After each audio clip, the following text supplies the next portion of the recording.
In an earlier video, I listed many of the taxonomic traits identifying humans as primates. In another video, I also explained why we're more specifically classified as a species of apes. But I deliberately omitted an intermediate stage between those two apparent levels because it's one that evokes so much resistance. It really requires a separate discussion just for that one grade alone. Now, no one argues whether we're vertebrates or placental mammals, even though that also means we're animals. The fact that we're apes can now be verified just as easily. For a while, most people thought the word ape referred only to extant, non-humid pongans, also known as great apes. There was no consideration given to lesser apes, nor any of the many ancient apes we kept finding fossils for. Mainstream science sources are just now starting to realize that the word ape means a lot more than just chimpanzees, gorillas, and orangutans, and that it includes a few extinct hominids that are more humanoid than any of these. So there was a problem with our old method of classification, and it had to be fixed.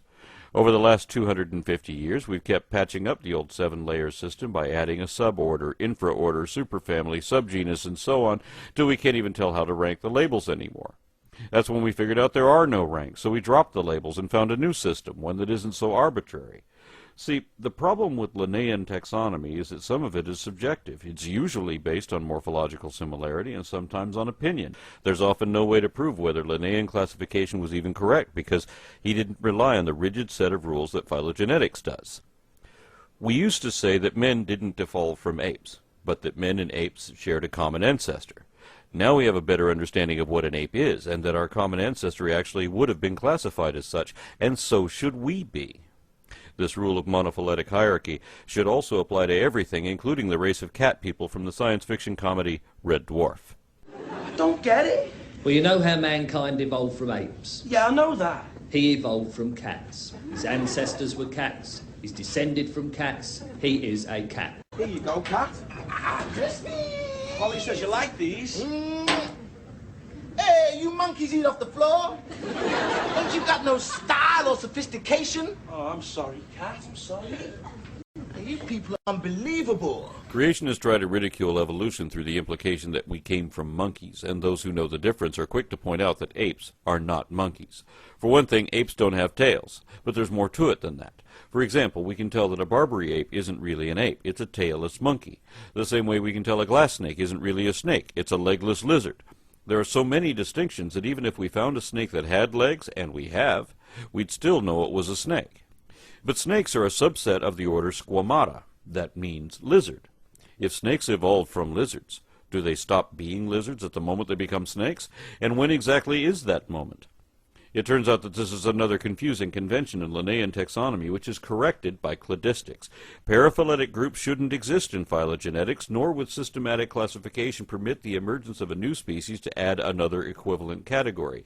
Instead, existing branches split into successive subsets that are each monophyletic, sharing a common line of descent from which they can diverge but never detach. This means snakes will always be a subset of lizards, and apes would still be monkeys.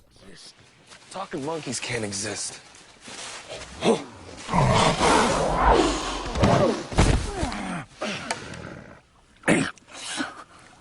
Monkeys are further down the evolutionary ladder. Now I've done it. I've annoyed both creationists and scientists too. But I intend to show that our old interpretations are incorrect, that not only was the ancestor of apes actually a monkey after all, but that they never stopped being monkeys, and neither did we. I intend to show that humans can be, and already are, properly classified currently both as apes and as monkeys. Well, evolution, it's come back on the cards. Mr. Charles Darwin, who looked a bit like God, which is interesting, and he wrote a book called You're a Fucking Monkey, Mate. And he played around with the title for a while. We're all fucking monkeys. You're a fucking monkey, mate. Get out of my face, you're a fucking monkey. And then he ended up calling it The Origin of Species and stuff. For centuries, taxonomists taught us that the clan of monkeys was divided into two branches. Some primatologists prefer to say New World monkeys and Old World primates, because they don't want people to confuse apes with monkeys. They look at them as sister groups, and they consider that Old World monkeys refer only to Cercopithecidae. This is a relatively modern group, so we know apes didn't evolve from them. They certainly didn't evolve from New World monkeys either. That's a whole different lineage. So by this definition, apes are not monkeys and aren't descended from them. But polyphyletic groups wouldn't exist in an evolutionary lineage either. Just as two Latin-based languages couldn't be independently derived from a non-Latin template, neither could separate sets of monkeys have come from a source that wasn't itself a monkey also. I think God designed us in his image, but I also think God is a monkey. Imagine you get to interview the Night Industries 2000 from the TV show Knight Rider, and you tell it you've never had a conversation with a car before. But Kit argues that he is not a car because he is smarter and generally better than any car, because mere cars can't talk like he can. Of course, you know that even a sentient automobile is still an automobile. So if you can't determine a rigid definition of exactly what that is, perhaps you could still prove the point if Kit will admit that being manufactured as a General Motors Pontiac Firebird Trans Am means it can only be a car. People deny their monkeyhood for the same reason, and that excuse can be refuted in the same way. Phenotypical taxonomy is character-based, an in-depth analysis of every morphological, developmental, genetic, or physiological trait. Systematic classification surpasses this by comparing these collectives to determine derived synapomorphies indicating a nested phylogeny, and that determines the clade, because phylogenetic hierarchy is the only consistent criteria for classifying diverse life forms stemming from an evolutionary lineage, and that is evidently where we came from. Ah, I see. So you mean we've traveled in time, but not in space? Listen, you semi-evolved simian, go climb a tree, will you? Don't bang your heads together, Four Eyes. No. Your monkey has got it right. You jumped forward many millions of years in time whilst retaining the same position in space. Let's start with the definition of primates and then add the traits of each successive stage from there on. We begin with a pair of subsets and a transitional link between them, one that is almost a monkey. When referring to basal monkeys ancestral to ourselves, most scientists prefer to use the word anthropoid, one of two acceptable names for that clade, because regardless of phylogeny, scientists generally consider it incorrect or even offensive to refer to humans and other apes as monkeys. That's a colloquial term, not a scientific one. And it's paraphyletic, meaning all anthropoids except apes, just like apes used to mean all hominoids except humans. But saying all of them except for us is a Freudian admission that we already know we are one of them. Besides, the words anthropoid and hominoid both imply possession of human characteristics, so humans could hardly be excluded from either taxon. We're just beginning to realize this, and it takes time to accept unconventional or uncomfortable truths. If you go to the right school in North Carolina, you'll learn the new standard, one which admits that humans are monkeys in the literal sense. But in Texas, they'll still say that chimpanzees belong to the Pongo family, even though this was shown to be an error at least a decade ago. Polyphyletic omissions attempting to exclude basal simiforms to avoid embarrassing associations are unscientific and unacceptable, being reliant on subjective criteria. Common dictionary definitions are similarly inconsistent, incomplete, contradictory, and inapplicable. So are the absurd aspects of some layman's classifications. Obviously, we can't properly identify anything by single traits, nor can we say what something is by listing what it is not.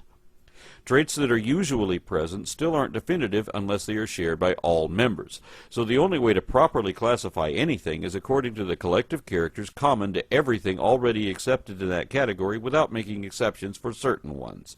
Consequently, cladistics has rendered some colloquial words like fish and reptiles virtually meaningless because they're as inconsistent with phylogeny as things that are gray. We must either assign consistent definitions or drop these words from our vocabulary of scientific terms. And it's important to note that while there are English words to distinguish apes from monkeys, other languages don't see this division.